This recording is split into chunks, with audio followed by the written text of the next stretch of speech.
ቲቶ ስለ ትምህርት ላይ በጣም ያተኩራል አልኳችሁ ባለፈው። ትምህርቱ ደግሞ ስለ ኑሮ ነው አልኳችሁ። የትምህርቱ ባህሪያቶቹን 4 አሳይቻችሁ ወርዳለሁ ማለት ነው። ባህሪያቶቹ አሉ፣ characteristics of the teachings አሉ። የዛሬው ትምህርት እሱ ነው። 4 ባህሪያቶች ቶሎ እንሄድበታለን።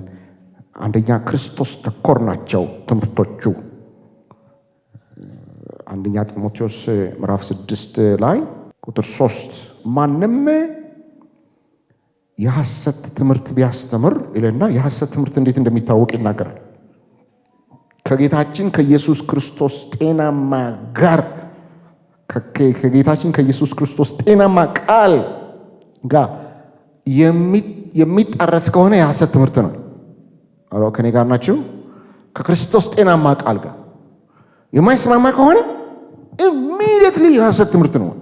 ትምህርቱ ምንድነው አልኳችሁ?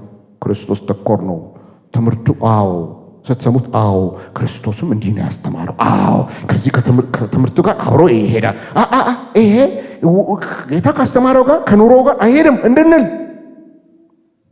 ትምህርት ስለ ትምህርት። ከዛ እዚህ ጋር ምን ይላል? እውነተኛ መንፈሳዊነትን የማያጎለብት ከሆነ። እውነተኛ መንፈሳዊነት ምን ማለት ነው? እግዚአብሔርን መምሰል ነው አላልኳችሁ? እግዚአብሔርን መምሰል ምን ማለት ነው? ክርስቶስን መምሰል አይደለም አላችሁ የኔ ወገኖች። ስለዚህ ክርስቶስን ወደ መምሰል ማመጣ ከሆነ የሐሰት ትምህርት ነው። ይሄ ቃሉን እኮ ነው። ማንም የሐሰት ትምህርት ቢያስተምር ሌላ ነገር አላመጣው፣ እያነበብኩ ነው። ስለዚህ ትምህርቱ እውነተኛ ትምህርት መሆኑን የምናውቀው ከክርስቶስ ትምህርት ጋር የሚስማማ ሲሆን ነው። የተማረውም ሰው ደግሞ ክርስቶስን ወደ መምሰል አጣፋለሁ የሚል ሳይሆን ትህትና፣ ራስን መግዛት፣ መታገስ የክርስቶስ መልክ አይደል? እሱን ሲሰራ ያ ነው። ቆላስይስ ምዕራፍ 1 ቁጥር 25 የእግዚአብሔርን ቃል በሙላት እንዳቀርብላችሁ ከእግዚአብሔር በተሰጠኝ አደራ የቤተ ክርስቲያን አገልጋይ ሆኛለሁ። የእግዚአብሔርን ቃል እንደው ረጨት ላደርግላቸው ሳይሆን እንደው ትንሽ ብቻ አይደለም አንዷን ቃል ይዤ ለማስባል ሳይሆን በሙላት እንዳቀርብላቸው አደራ ለቤተ ክርስቲያን ተሰጥቶኛል አለ።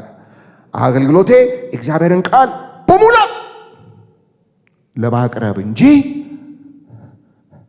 ሕዝብ ለማሳበድ አይደለም። አንድ ቃል በሙላት የእግዚአብሔር ቃል በሙላት አንተ ተሞልተህ በሙላት ማቅረብ። እኔ ሐዋርያቶቹ ያስቀኑኛል እና እነዚህ ያልተማሩት ሐዋርያት ብድግ ብሎ መስበክ ሲጀምሩ ከዘፍጥረት ይነሳሉ። እናንተ መንፈስ ቅዱስ በወረደ ጊዜ ጴጥሮስ የሰበከውን እሱ ትንግርት የሆነ ብድግ ብለው ከመዝሙራት ይጠቅሳሉ። እኔ መቼ እንደተማሩት እግዚአብሔር ያውቃል። በሙላት ያቀርባሉ። ከዛ በኋላ በሙላት እሳት ብሎ ይመጣል። ከዛ በኋላ ቃል ላይ እንድንቀልድ ያደረገን አጋንንት ነው። መድረኮቻችንን የድራማ መድረክ አድርገን የእግዚአብሔርን ቃል እንዳናስተምር ያደረገን የክፉ አሰራር ነው። የእግዚአብሔር ቃል በሙላት በሌለበት እውነተኛ ከሰማይ የወረደ ሪቫይቫል የለም፣ ክብር የለም፣ እግዚአብሔርን መምሰል የለም፣ በኃጢአትና በዓለማዊነት ላይ ድል የለም። ለፍስፍስ ትውልድ ነው የምናወጣው። ጅምላውን እኮ አይደለም ፓስተሮች፣ እያንዳንዱን ሰው በክርስቶስ ፍጹም አድርገን ማቅረብ እንችል ዘንድ ግቡን አያችሁት? እያንዳንዱ ማመን አንደኛ ፐርሰናል አቴንሽን ይሰጠዋል። ግብ አለው። ግቡ ምንድነው? እያንዳንዱ ላይ በጸጋ ስንሰራ ወደ ክርስቶስ ፍጽምና እያንዳንዱ ያድጋል። ያደገ ይመጣል። በፈሪሃ እግዚአብሔር እያደገ፣ በእምነት እያደገ፣ በፍቅር እያደገ፣ በቅድስና እያደገ እያንዳንዱን ሰው ወደ ፍጽምና ሰውን ሁሉ በምን በኩል? በጥበብ ሁሉ እየመከርንና እያስተማርን እርሱን እንሰብካለን። ማንን እንሰብካለን? ክርስቶስን እንሰብካለን። አሜን። ከጅምላ አገልግሎት ብቻ መድኃኒዓለም ይፍታን። በጅምላ ብቻ አድርገህ ሁለት ማለት ብቻ ሳይሆን እያንዳንዱን እየሰበሰብክ ተራ በተራ በቤት እያሰርክ እየለፋ እየደከምክ ታስተምራለህ። ከዛ እኔ ያስተማርኩት ህዝብ ነው እኔ ነኝ ያስተማርኳት ብለህ ትኮራለህ። ከዛ ለምን ደግሞ ትኮራው? ወደ ፍጽምና የመጣች ሩቅ መንገድ የሄደች ከነበረች ሩቅ መንገድ የሄደች ደቀ መዝሙር ታወራለህ። እሱን እንሰብካለን። ምን እያደረግን? በጥበብ ሁሉ እየመከር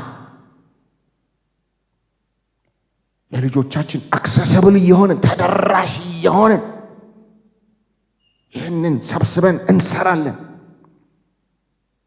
የሚገርመው ቁጥር 29 እኔም በብርታት ሁሉ በውስጤ በሚሰራው በእርሱ ኃይል በብርታት ይሰራል። እናንተ እግዚአብሔር ኃይል በሐዋርያው በኩል በብርታት ይሰራል። ኃይሉ ዓላማው ምንድን ነው? በዚህ በብርታት ሁሉ እየታገልኩ ላላ ትግል ይጠይቃል። ካናት መዘነጥ ሳይሆን መታገል ነው ለካ የሚጠይቀው። እየታገልኩ ለዚሁ ዓላማ እጥራለሁ። ለምን ዓላማ?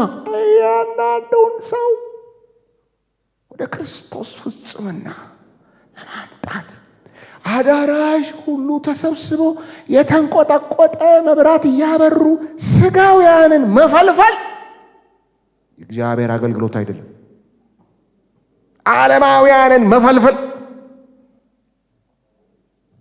ያልተቀደሰ ሕዝብ መፈልፈል፣ ማብዛት አፖስቶሊክ ትምህርት አይደለም። ሐዋርያዊ አገልግሎትም አይደለም። ይኸው አነበብኩላችኋል። እለፋል እያንዳንዱን ሰው ዛሬ እከሌ ያለ ወይ እከሌት አልመጣችም፣ ተሰብሰቡ፣ ዛሬ ምን ተማራችሁ እያልኩ ክርስቶስን እያስተማርኩ እለፋለሁ። ግን ይህንን እንድለፋ የሚያግዝ ኃይል በውስጤ አለ፣ ጸጋ አለ። ዓላማዬም ግልጥ ነው። ክርስቶስን የሚመስሉ የተቀደሱ በመንፈስ ቅዱስ ኃይል የተሞሉ ዓለምን የማይመስሉ ዓለምን የሚሞክቱ ብርሃናቸው የሚወጣ ክርስቶስ የሚታይባቸው በሄዱበት ቦታ ሁሉ መዓዛ የሚሆነው ቮርቲስ ዳቪቻ። ሐዋርያው ግን እያንዳንዱን ሰው ስራዬን አውቀዋለሁ። አንደኛ የእግዚአብሔርን ቃል በሙላት እንዳቀርብላችሁ ነው አገልጋይ የሆንኩት አለ። ሁለተኛ በሙላት የማቀርብላችሁ እያንዳንዳችሁን ፐርሰናሊ እየለፋው በክርስቶስ ወደ ፍጽምና ለማምጣት ነው። ይህን ለማድረግ ደግሞ አስሩን አልዘባርቅም፣ ማስተምረው ክርስቶስን ነው። እሱን እንሰብካለናል። አንደኛ ክርስቶስ ተኮር ነው። ሁለተኛ ይህ አዲስ አይደለም ስለው ነበር ከመጀመሪያው። ኑሮ ተኮር፣ ህይወት ተኮር፣ ባህሪ ተኮር ነው። ሁለተኛ ቲቶ ላይ ምዕራፍ 2 ቁጥር 14 ላይ እርሱ የተሰቀለው ከክፋት ሊቤዠን አንድ ከዛስ ይውላችሁ መልካም የሆነውን ለማድረግ የሚተጋውን የእርሱ የሆነውን ሕዝብ ለራሱ ያነጻ ዘንድ ራሱን ስለኛ ሰጥቷል ይላል። ለምንድን ነው ራሱን የሰጠው ሲባል መልካም የሆነውን ለማድረግ የሚተጋ ሕዝብ ፕሮግራም ተካፍሎ ወጥቶ ኑሮውን የሚኖር ሳይሆን የራሱ ይላል የጌታ የሆነ ሕዝብ ጌታ መልካም ነው ያለውን እያነፈነፈ የሚተገብር ሰራዊት፣ የእግዚአብሔር ሰራዊት የራሱ መሆን ያበቃ፣ የዓለም መሆን ያበቃ፣ ከክርስቶስ ጋር የተሰቀለ ዓላማ ይዞ የተሰለፈ ብሎ የሚዘምር ሳይሆን ዓላማ ይዞ የተሰለፈ የራሱ የሆነ መልካም የሆነውን ለማድረግ የሚተጋ። ምንድን ነው የምንተጋው? እኔና እናንተ ትጋታችን የት ጋር ነው ያለው? ጌታ መልካም የሚለው ምንድን ነው የሚለውን እያነፈነፍን እያዳመጥን ዱካውን እየተከተልን የእርሱ ለእርሱ ሁሉ ነገር ከእርሱ ሁሉ ነገር በእርሱ ሁሉ ነገር ለእርሱ ስትበሉ ስትጠጡ የምታደርጉትን ሁሉ ለእግዚአብሔር ክብር አድርጉት ወደሚለው የህይወት ሙላት ትምህርቱ ይኸው ቲቶ እኮ ነው ያነበብኩላችሁ። የምታስተምራቸው የተማረ ህዝብ የእርሱ ይሆናል። ከዛ ደግሞ እርሱ መልካም የሚለውን እያደረገ የሚኖር ትጉ ሕዝብ።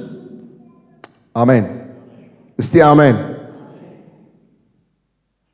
3:8 እዚሁ ቲቶ 3:8 ይህም የታመነ ቃል ነው ይለዋል አስተምር። ይህም የታመነ ቃል ነው በእግዚአብሔር ያመኑቱ አማኝ የሆኑት መልካሙን ነገር ለማድረግ ራሳቸውን አሳልፈው ይሰጡ ዘንድ እነዚህን ነገሮች አስረግጠ እንድትነገር እፈልጋለሁ።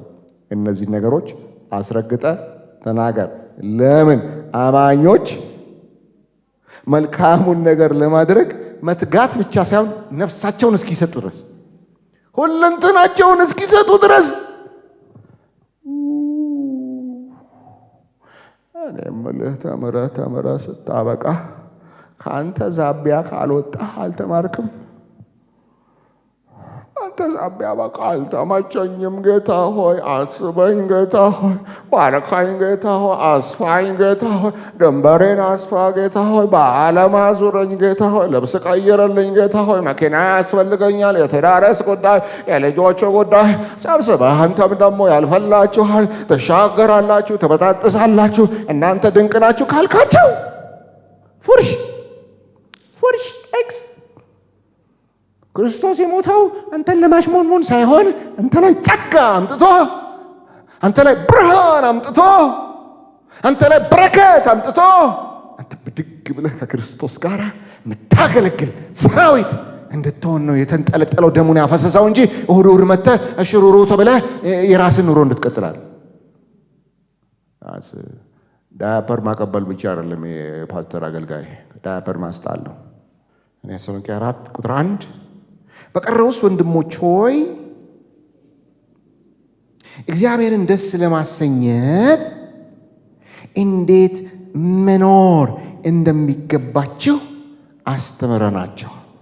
ኤኒቦዲ የአሁን 4ቱን ትርጉም የያዘ እንግዲህ በቀረውስ ወንድሞች ሆይ ልትመላለሱ እግዚአብሔርንም ደስ ልታሰኙ እንዴት እንደሚገባችሁ ከኛ ዘንድ እንደተቀበላችሁ። እቺ የመጀመሪያው መስመር እስኪ ፓስተር እንደገና አንብብልኝ። እንግዲህ በቀረውስ ወንድሞች ልትመላለሱ ራሱ እኮ አይገባም። ዝም ብለህ አንብበህ ታልፈዋል። ልትመላለሱ ምንድን ነው? መመላለስ ይኸው ምን ማለት እንደሆነ ልነግራችሁ ነው። እንግዲህ እግዚአብሔርን ደስ ለማሰኘት እንዴት መኖር መመላለስ አይገባም፣ መኖር ግን ይገባል። ለዚህ ነው ይህን ማነበው። አያችሁ ስለ መኖር መመላለስ ትልና መመላለስ አታውቅም ምን ማለት እንደሆነ ታልፈዋለህ ማለት ነው። ካላወክ ደግሞ አትኖረው። መንፈሳዊነት መሰወር ሳይሆን መግለጥ ነው። ይሄው የተገለጠው አለላችሁ ላንብብላችሁ።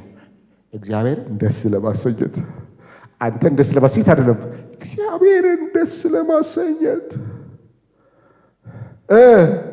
እንዴት መኖር እንደሚገባችሁ።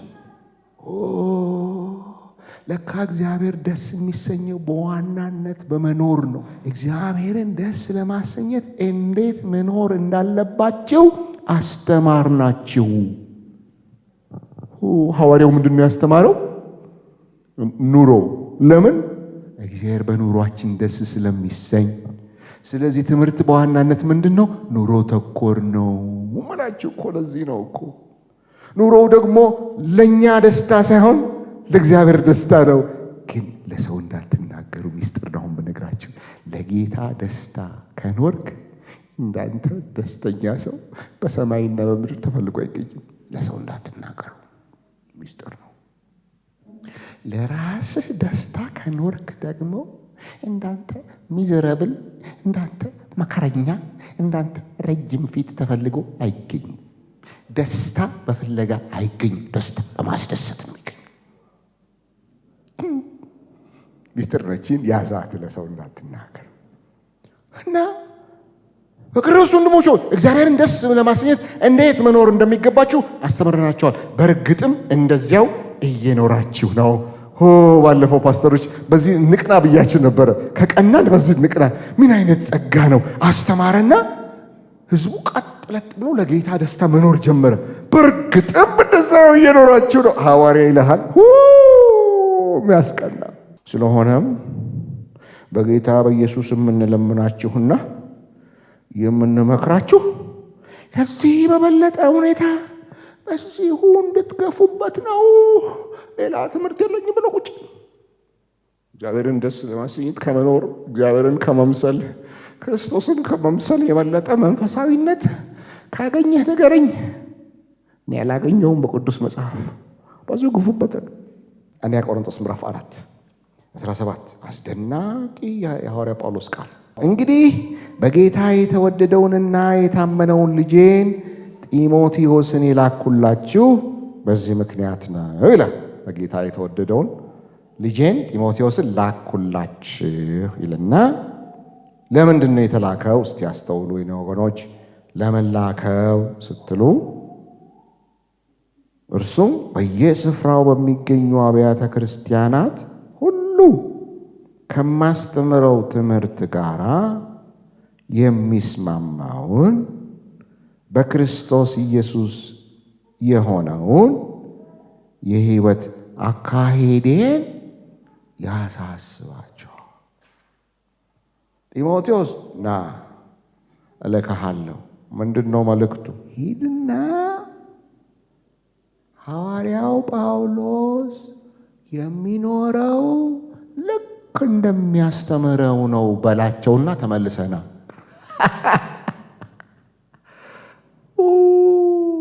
ትምህርቱና ኑሮ አንድ አይነት ነው። እንደዚህ አይደል የሚያስተምረው? ይኸውልህ እንደዚህ ነው የሚኖረው በልና ና ብሎ ተላከ። ታዲያ ይሄ ቻሌንጅ ያላደረገን ምን ቻሌንጅ ያርገን?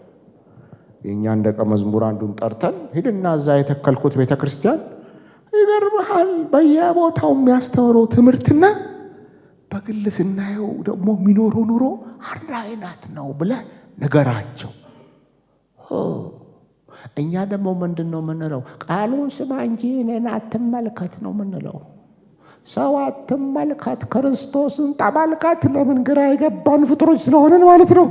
ሐዋርያው ጳውሎስ ደግሞ እኔ ክርስቶስን እንደመመሰል እኔን ተመልከት ይላል። እዚህ ጋር ደግሞ ሄድና ነገራቸው። ወሬ ብቻ ነው ያመስላችሁ። ወሬው ሕይወት ያለው ትምህርት ነው። ትምህርቱ እኔ ነው። እሱንም ሰርቶታል። ያስተማረው ትምህርት እሱንም ሰባብሮ ሰው አድርጎታል። የሚናገረው ነገርና ኑሮ አንድ ነው ብለህ ኑሮና ትምህርት አንድ መሆኑን ንገርልኝ፣ እኔን ምሳሌ እየሰጠ ብሎ ቁጭ መቃያቸው። ስታንዳርዱን እናውጣና ማልቀስ እንጀምር። አድርሰን ወደዛ ስታንዳርድ የስምህ መሰደቢያ ከመሆን የስምህ መመስገኛ ወደ መሆን አሻግረን። ኑሮ ተኮር ነው። ሶስተኛ ስሜት ኮርኳሪ አይደለም። ስላሽ ታረግና ለስጋ አይመችም። ሁለተኛ ጢሞቴዎስ ምዕራፍ 4 በእግዚአብሔር ፊት ምዕራፍ 4 ቁጥር 1 በእግዚአብሔር ፊት see how serious it is። ምስክር እየጠራ ነው። በእግዚአብሔር ፊት ሊያዘው ነው። ምስክር ጠራለሁ። ለምነግርህ ነገር ከባድ ነገር ልነግርህ ስለሆነ አደራው ከባድ ስለሆነ ምስክሮችን ጠርቼ ነው አደራ እምልሃለሁ። በእግዚአብሔር ፊት በሕያዋንና በሙታን ሊፈርድ ባለው በክርስቶስ ኢየሱስ ፊት አልበቃው። አብን ጠራ፣ ወልድን ጠራ። እባክህ ስማኝ፣ ይሄ ሲሪየስ ነገር ነው የምነግርህ እያለው ነው። በእግዚአብሔር ፊት በወልድ ፊት መንግስቱን በማሰብ ይህንን አደራ እልሃለሁ። ማንን በማሰብ? የእግዚአብሔር መንግስት ጉዳይ አሁን በምልህ ነገር ላይ የተንጠለጠለ ጉዳይ ነው። የቀልድ ጉዳይ እንዳይመስልህ በአብ በወልድ ፊት ምስክር አድርጌ አደራ እልሃለሁ። ዛሬ አገልጋዮች ታናሽ ባሪያ አደራ እላቸዋለሁ። በአብ ፊት በወልድ ፊት። አንተ ወጣት አገልጋዮች በልጅነታችሁ ጌታ ያገኛችሁ ከመቅበዝበዝ ከዓለም ያዳናችሁ መንፈሱን ያኖረባችሁ ጥሪን ያኖረባችሁ አደራ ይሄው በእግዚአብሔር ቃል ላይ ሆኜ ጊዜው ቢመችም ባይመችም ዝግጁን በታላቅ ትዕግስትና በማስተማር አቅና፣ ገስጽ፣ አበረታታም። አሁን ማቅናት ምን ለስሜት ይመቻል? የተወላገደ ነገር ሲቀና እኮ ያማል። አረ ተወላግዶ ያደገ አጥንት ስታቃናው ቀቀቀቃ ሲልክ ያስብልሃል። አድናኝ ትላለህ እንጂ ምን አትልም። አቅና፣ ገስጽ። ተግሳጽ አሁን ምን ወንበር ያሰብራል? የምትገባበት ይጠፋል እንጂ አቤቱ አድነኝ ትላለህ እንጂ አቤቱ ማረኝ፣ ሳትኩኝ፣ ደፈርኩ ትላለህ እንጂ አዳራሽ በገባህ ቁጥር ሁሉ ወንበር ሰብራ ይሆናል። እናንተስ ወንበር አሰብራችሁ ይሆናል የሰበሰባችሁ? አስተምር በታላቅ ትዕግስት ይላል እኮ እናንተ አገልጋዮች። አሁን ፌዝ ምን ትዕግስት ይጠይቃል? ቧልት ትዕግስት ይጠይቃል? ማቅናት፣ መገሰጽ፣ ማሳደግ ግን ትዕግስት ይጠይቃል። ከዛ ይኸውላችሁ አስተምር፣ አቅና፣ ገስጽ ብሎ 4 ጠንካራ ነገር ይናገርና አንድ ጣል ያደርጋል። አበረታታ ይላል። 4 ለ1 በሉ እስቲ። እኛ ገልብጠነዋል። 4 ሽሩሩ እናደርግና ጌታ ከረዳን በ6 ጣል እሷንም ፈራተ ያደረግን ጉባኤ እንዳይበተን ብለን እንግዲህ ለማካችሁ ብለን ሽሩሩ ብለን እንሄዳለን። ሽሩሩ የተባለ ትውልድ ሽሩሩ ይሆንልሃል አውጥቶ። ምክንያቱም ሰዎች ለትክክለኛ ለሆነው ትምህርት የማይቀበሉበት ጊዜ ይመጣል። ይህን ወገኖች ዛሬ ጽፎት ቢሆኑ ሐዋርያ ጳውሎስ እነሆ ከመጣ ቆይቷል ብሎ ነበር የሚጽፈው። የዛን ዘመን ስለሆነ ነው። ከዚህ ይልቅ ለገዛ ምኞቶቻቸው የሚስማማውን የሚያሳክክ ጆሮአቸውም ሊሰማ የሚፈልገውን እንዲነግሯቸው ወይ ጉድ! በዙሪያቸው ብዙ አስተማሪዎችን ይሰበስባሉ፣ ያከማቻሉ። ምንም ይነግሩላቸው ህዝቡ የሚመኘው ሆኗል፣ ተከናግኗል፣ በራን ይታያል። በቃ ነገ በቃ ልክ ቤተ መንግስት ስትገባታይና ጠዋት ግን የለም። በገዛ ምኞታቸው ማለት ይሄ ነው። ለእኛ ደግሞ ለሶስተኛው ዓለም ይመቻል። የፈረደበት ድህነት ስላለ በቃ ከድህነት ትወጣለህ ካለምን ትፈልጋለህ። በቃ አንዳንድ ሰባኪ የሚሰብከው ስብከት ኖርዌይ ቢሄድ አይሰማም። ለምን ቢለው ያልፈልሃል ብትሉ ምን ማለት ነው? ዋት ዱ ዩ ሚን ይላል። ሌላ ነገር ንገረኝ እባክህ ዞር በል ከፊቴ ይላል። መስቀል ተሸከም ስትለው ግን ያዳምጣል። ምን ማለት ነው? እግዚአብሔርን ተከተል ስትለው ይሰማል። ለምን አያውቀውም? እሱ የሰላም አለቃ ስትከሳለት ሰላም ታገኛለህ። እሱ የለውም፣ ይሰማሃል። ያለ የሚገርመው ነገር ደግሞ እነዚህን ምኞታቸው የሚነግሯቸው በደንብ አድርገው ይታወቃሉ። እርስ በርስ ያከማቻሉ፣ በጣም አድርገው ይጠራራሉ። በግሩፕ ነው የሚንቀሳቀሱት። ዝንጥ ያለ ኮንፈረንስ ላይ እነሱ አይጠፉ አደውና በቃ ይዙታል። እግዚአብሔርን ህዝባል ያከማቻል። እና አንድ ሰው ሲያስተምር ይሄ የሚያሳክክ ጆሮ የሚለውን ጥሩ አድርጎ ገለጠልኝ። ይሄ ጆሮ ሲያሳክክ አለ ቦታዋን ማግኘት ቀላል አይደለም አለ። እሷ ስትገኝ የሚያደርገው ስሜት እሱ ነው አለ። እና ልክ ብላለ ልክ ብላለ።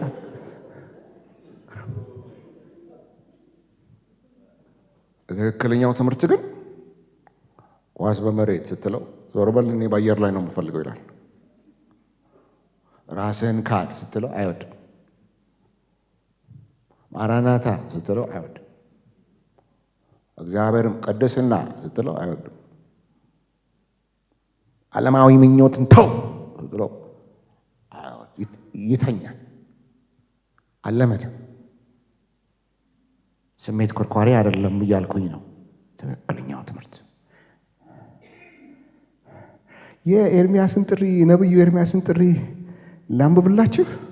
እንግዲህ ኤርሚያስ 1:10 ዝም ብላችሁ ስሙኝ። እንግዲህ እንድትነቅልና እንድታፈርስ እንድታጠፋና እንድትገለብጥ እስቲ አንዴ በስመ አብ ወወልድ ወመንፈስ ቅዱስ ብሎ ባካችሁ እያያችሁ እንድትነቅል፣ እንድታፈርስ፣ እንድታጠፋ፣ እንድትገለብጥ ይሄ ሁሉ የእግዚአብሔር ያልሆነው ማለት የሥጋ የሆነው ማለት የኃጢአት የዓለም የሆነውን አፈራርስ። ከዛ እንደ ቀድሞ አንድ እንድትተክልና እንድታንጽ ብሎ ደግሞ መጨረሻ ላይ ከፈርሶ ሲያበቃ ጣል ያደርጋል። ብዙም ይፈርሳለን ማለት ነው። ከፈረስን በኋላ ነው የምንሰራው። የመጨረሻ አራተኛው ባህሪ ትምህርቱ ዓላማ አለው። ዓላማው እግዚአብሔርን ማክበር ነው። ዓላማው ትምህርቱ እግዚአብሔርን ማክበር ነው። ቲቶ ምዕራፍ 2 ቁጥር 5 አሮጊቶቹ ወጣት ሴቶችን ለምን እንደሚያስተምሩ ይናገራል። ቲቶ 2:5 አሮጊቶቹ ወጣቶችን ለምን እንደሚያስተምሩ ሲናገር አያችሁ። ትምህርቱ ዓላማው እንደዚህ ይሆናል። በእግዚአብሔር ቃል በማንም ዘንድ እንዳይሰደብ ነው ይላል። ጥንቃቄው ማን ነው? እግዚአብሔር ቃሉ ክብሩ እንዳይነካ። የትምህርቱ ዓላማ እግዚአብሔር ክብር መጠበቁ ነው ያልኳችሁ ለዚህ ነው።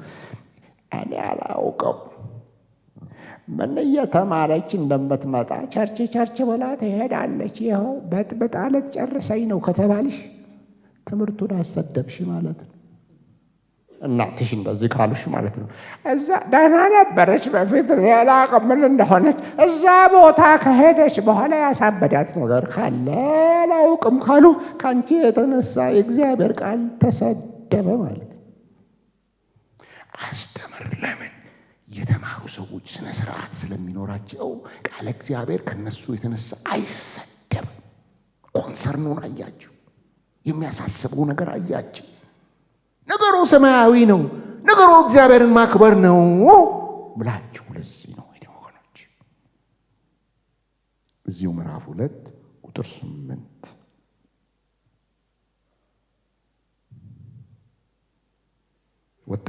ወጣት ወንዶችን እንደዚህ ያስተምር ይለውና ለምን ሲባል ይኸው ስሙ፣ ተቃዋሚ ስለ እኛ የሚናገረውን መጥፎ ነገር በማጣት እንዲያፍር ነው ይለው። ምን እያለው ነው? ስታስተምር ሰው እየተገራ እየተቀረጸ እግዚአብሔርን እየመሰለ ክርስቶስን እየመሰለ ንግግሩ፣ አስተሳሰቡ፣ ትዳሩ፣ ስራው ላይ የሰማይ ባህል ስለሚያሳይ ተቃዋሚ ሊሰድብህ ይልና ምን ልበለው ዳንኤልን ሊሞልጨው አለና ቢያስብ አጣ። ከጸሎት ሌላ ምንም ነገር ሊገኝበት አልቻለም። አሁን እኮ በነፃነት አፋቸውን እንዲከፍቱ ሰፊ ሜዳ ወላል አድርገን ሰጥተናቸዋል። እንደፈለጉ ቢናገሩ እንደው ሙግት አልገጥም። አጠገቤም ልክ ናችሁ ስላቸው ዝም ይላሉ። ላልክ በቃ እንደዚህ ሌቦች ናችሁ ሲሉ ልክ ነው እልና ዝም መጠጣት። የእግዚአብሔር ክብር ያሳስባችኋል ወይ? ትምህርቱ እግዚአብሔር እንዲከበር፣ ተቃዋሚ የሚናገረው አፉ እንዲዘጋ እንዲያፍር። አሁን እኔና እናንተን የምናፍር ትምህርታችን ሲስተካከል የተማረው ሕዝባችን ይስተካከላል። የተማረው ሕዝባችን ሲስተካከል ማፈራችን ያቆምና ሀፍረት ወደ እነሱ እንመልሳለን። አሁን ግን ሀፍረት እኔና እናንተ ላይ ነው ያለው። ለምን? ትምህርታችን ጤና ስላጣ። ሰው የሚመስለው ትምህርቱን ነው። ሰው የሚመስለው ምግቡን ነው። ቲቶ 2:10 ስለ ሰራተኞች ይናገርና 9 ላይ ለምንድን ነው የምታስተምራቸው ይልና ያዳኛችን የእግዚአብሔር ትምህርት ይወደድ ዘንድ ነው ይላል። ቅድም እንዳይሰደብ አለ አይደል ትምህርቱ። አሁን ደግሞ እንዲወደድ። የዛሬው ትምህርት ምንድን ነው ባህሪው? የጤነኛ ትምህርት ባህሪ አንደኛ ክርስቶስ ተኮር ነው። የእሱን መልክ ነው ደግሞ የሚያፈራው። ሁለተኛ ኑሮን ይሰራል። ጓዳ ይገባል፣ ትዳር ቦታ ይገባል፣ መስሪያ ቤት ይገባል። ህይወት ተኮር ነው። ሶስተኛ ግድ የለሽም፣ ስሜትን እብድ አያደርግም፣ ለስጋዊ ምኞትም አይመችም። ግን እሺ ብለሽ ብትቀበል ስትቀበዩ ጤና ይሆንልሽ፣ እረፍት ይሆንልሽ። እውነተኛ ባርኮት ይሄ የምንለው ሳይሆን እውነተኛ ሰማይ ባርኮት። ሰማይ ባርኮት በነገራችሁ ላይ እንደው የተሳሳተ አመለካከት እንዳይኖራችሁ ስለኔም መንፈሳዊ ብቻ አይደለም። የሰማይ ባርኮት መንፈስንም ነፍስንም ስጋንም ይሸፍናል። ግን ከጤና ነው የሚመጣው እንጂ ከእብደት አይመጣም። ከጤናማ ትምህርት ጋር ተስማሙ። ለስጋችሁ ባይመች ቢያመም የተወላገደ ነገር ሲቃና ያማል አልኳቸው። ኮሶ እኮ አይጣፍጥም። ኮሶ ካልጠጣህስ ያድግልሃል። ውስጡ ያለው ነገር ይበላሃል። አንተን እየበላ አንተን ያካሳሃል። እሱ ይወፍራል። ኮሶ ነው የሚሻለው። ምር ብለው ወለቅ ያደርግልሃል። የመጨረሻ ዓላማው እግዚአብሔርን ማክበር